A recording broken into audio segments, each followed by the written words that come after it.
Hi, my name is Matt from Speak Straight Mortgage, and in this video we're going to be talking about mortgage rates, how to compare lenders, and what questions you should be asking a lender, and what things you should be looking out for.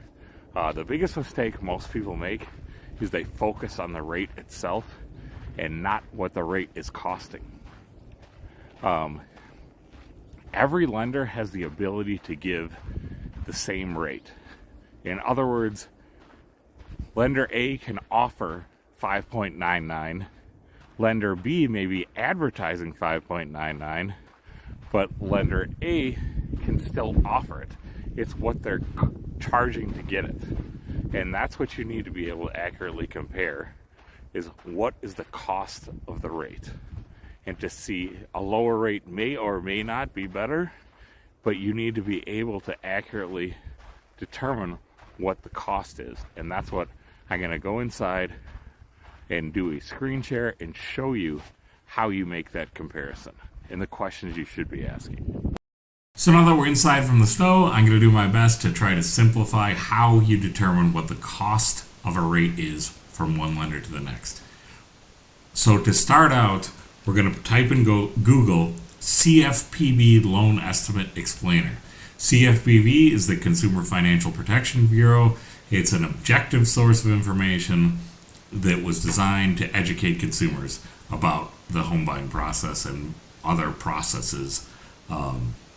Anyway, so once you click this, Loan Estimate Explainer, this comes up with the first page of a loan estimate. If you haven't bought a house before and you haven't seen a loan estimate, this is something that will come up as the loan process goes along, because everybody has to use this format. Once a house goes under contract, you will see a loan estimate in this form. Some lenders use worksheets to start out with, but they should have the same information that a loan estimate has. So getting familiar with this Loan Estimate Explainer is a good idea to do, because the intent was to make this consumer friendly. It is not consumer friendly, not even close. Anyway, so I'll try to break this down to you, how you use this to determine the cost of a rate. The first thing I want you to notice is on the first page, there's a thing here that says rate lock. Yes or no. If the rate isn't locked, I'm not implying that a loan officer would intentionally lie, but I've seen many cases, kind of like a bait and switch deal, where someone sends a loan estimate with a certain rate, and then when it comes to lock, they haven't factored in things like maybe credit score adjustments. It's not always intentional, but just be aware that until the rate's locked, it's not official. Okay, and interest rate is on the second thing down here. So again, first page is the rate locked, interest rate is here. Another thing to be aware of is the cost of mortgage insurance can vary from one lender to the next, and that you should consider that in the rate, because it influences the end rate. So don't just consider this, consider all costs. Part of the costs are the cost of mortgage insurance.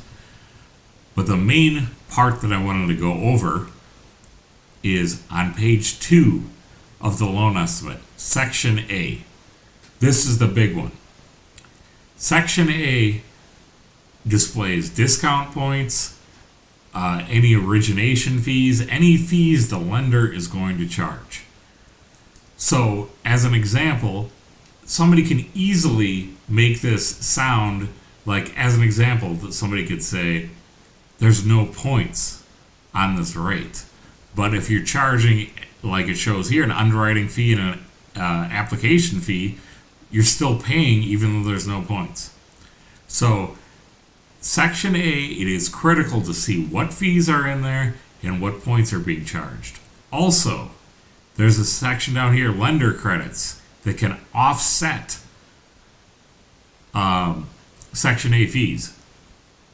So be aware, there are occasions where the lender credits can significantly offset the lender fees. Then Section B, some brokers charge, Section B are third-party fees, meaning that a lender or broker can only charge what is being charged to them. They can't take the appraisal fee and add money to it like they're making an extra amount off the appraisal. It's just the actual cost. So Section B, outside of a potential processing fee that some people charge, should be pretty standard. Everything else on a loan estimate is determined by that in the transaction will be the same from one lender to the next. So these fees, while they are important, it's not important in comparing lenders.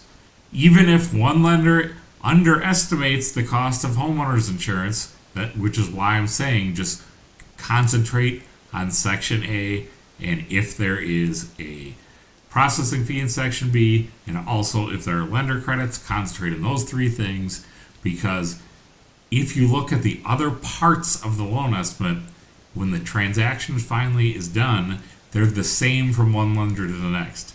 Somebody can estimate homeowners insurance at higher, like let's say if I put on a on my loan estimate that homeowners insurance is going to cost $3,000 a year.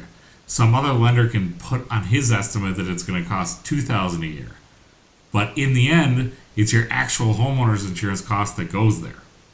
So it is not important in the comparison to count that, because it's just another way somebody can skew the numbers in their favor by underquoting things like that. So again, to summarize, page 1 is the rate locked.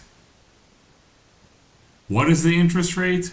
What is the mortgage insurance? And what are Section A fees? Section A fees being by far the most important. So I hope this makes sense. If you want help looking at a loan estimate, feel free to reach out. I'd love to help you. Transparency is our goal at Speak Straight Mortgage. Well, have a great day.